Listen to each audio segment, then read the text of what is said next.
সবজি খেতে কার না ভালো লাগে, আমার কিন্তু সবজি খেতে অনেক ভালো লাগে। তাই আজকের রেসিপিতে থাকছে মিক্সড ভেজিটেবল কারির একটা ইউনিক রেসিপি। যদি ভিডিওটি ভালো লাগে অবশ্যই লাইক করে যাবে, একটা শেয়ার করবে এবং কমেন্টস করবে, আর পাশে থেকে আমাকে অবশ্যই সাপোর্ট করবে। তো চলো দেখে নেই আজকের মিক্সড ভেজিটেবল কারি অথবা নিরামিষ কারি। যারা নিরামিষ পছন্দ করে তাদের জন্য আজকের রেসিপিটি হবে একদম বেস্ট। তো চলো শুরু করা যাক আজকের ভেজিটেবল কারির রেসিপি। এর জন্য আমি নিয়েছি 4 থেকে 5 রকমের সবজি মিক্স। তোমরা যে যেমন ইচ্ছা তেমন সবজি এর সাথে অ্যাড করে নিতে পারো। আমি এখানে গাজর, বটবটি, আলু এবং পেঁপে নিয়েছি। তোমরা চাইলে মিষ্টি কুমড়া অথবা ঝিঙ্গা, চিচিঙ্গা, লাউ এগুলো মিক্সড করতে পারো। তো আমার পছন্দের মতো শেপ করে এটাকে কেটে নেওয়ার পরে আমি ভালো করে পানি দিয়ে 2 থেকে 3 বার ধুয়ে নিয়েছি। আমি কিন্তু কাটার ভিডিওটা তোমাদের সাথে দেখালাম না, তার কারণ ভিডিওটি অনেক বড় হয়ে যাবে এবং দেখতে বোর লাগবে। তাই তোমরা তোমাদের পছন্দ মতো ছুরি অথবা বটি দিয়ে এটাকে কেটে নিতে পারো। ভেজিটেবলটা রান্না করার জন্য আমি নিয়েছি একটা ফ্রাই প্যান, আর ফ্রাই প্যানের মধ্যে আমি নিচ্ছি 3 মগ পরিমাণ পানি। সবজি যতটুকু ততটুকু বুঝেই কিন্তু পানিটা নিতে হবে, যেন সবজিটা পুরোপুরি সেদ্ধ হয়ে যায় এবং সবজির যেন এক্সট্রা কোনো পানিও না থাকে। তো এখন দিয়ে দিচ্ছি কেটে রাখা সবজিগুলো পানির মধ্যে দিয়ে। চুলার হিটটা কিন্তু আমি দিয়ে দিয়েছি, আর এর মধ্যে আমি এখন একে একে মিক্সড করব 1 চা চামচ পরিমাণ লবণ। সবজির পরিমাণ বুঝেই কিন্তু লবণটা মিক্স করতে হবে। আমার যতটুকু সবজি আছে এর জন্য 1 চা চামচ পরিমাণ লবণই কিন্তু যথেষ্ট। এর সাথে দিয়ে দিচ্ছি 1/2 চা চামচ পরিমাণ হলুদের গুঁড়া।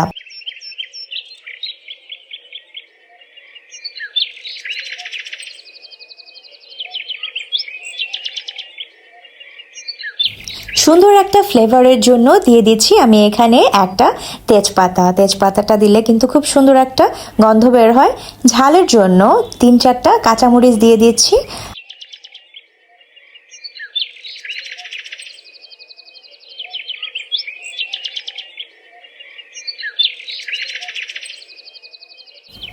এখন দিয়ে দিচ্ছি কুচি করে রাখা পেঁয়াজ। আমি এখানে 4-5টা পেঁয়াজ কুচি করে এর মধ্যে অ্যাড করে দিচ্ছি।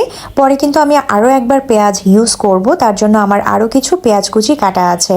এখন সবগুলো উপকরণকে ভালো করে নেড়ে চেড়ে ঢাকনা দিয়ে ঢেকে ভালো করে সেদ্ধ করে নেব।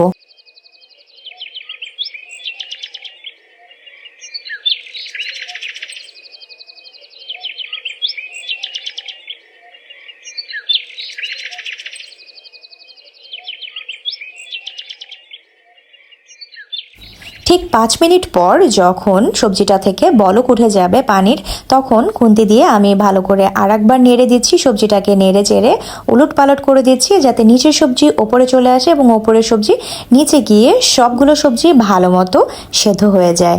আবারও ঢেকে 10 মিনিটের জন্য আমি ওয়েট করব, যতক্ষণ না পর্যন্ত পানিটা শুকিয়ে যায়।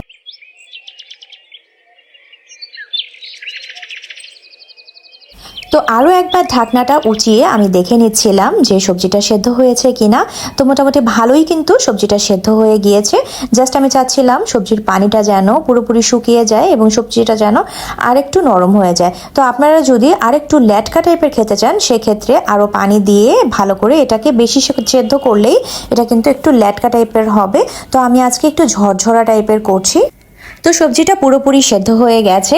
এখন চুলা থেকে নামিয়ে আমি অন্য একটা বলে এটাকে আলাদা করে সরিয়ে রাখছি, কারণ এই ফ্রাই প্যানে আমি সবজিটাকে ফোড়ন দেব। আপনারা চাইলে অন্য ফ্রাই প্যানেও বা অন্য কড়াইতেও এটাকে ফোড়ন দিতে পারেন।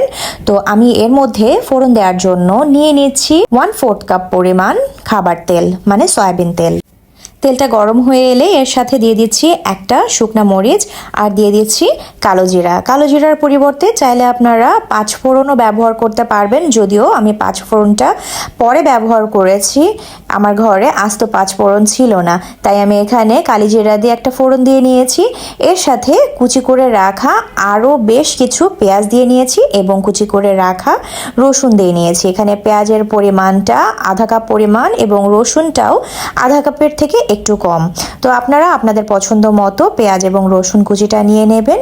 এটাকে একটু হালকা করে লাল লাল করে ভেজে নিচ্ছি।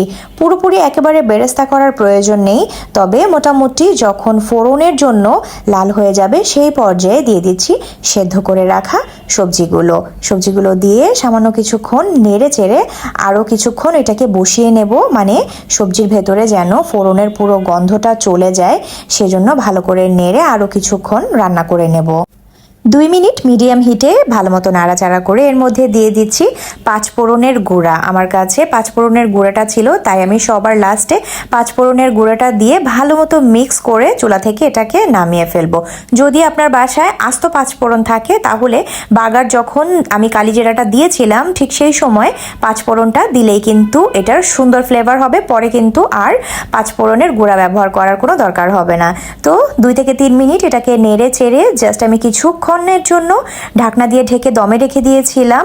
এখন নামিয়ে রুটি অথবা পরোটার সাথে যে কোনোভাবে আপনারা চাইলে এটাকে সার্ভ করে নিতে পারেন। এটা খেতে যে কি মজা, জাস্ট আপনারা একবার করে দেখবেন।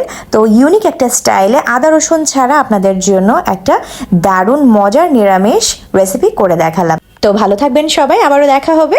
আল্লাহ হাফেজ।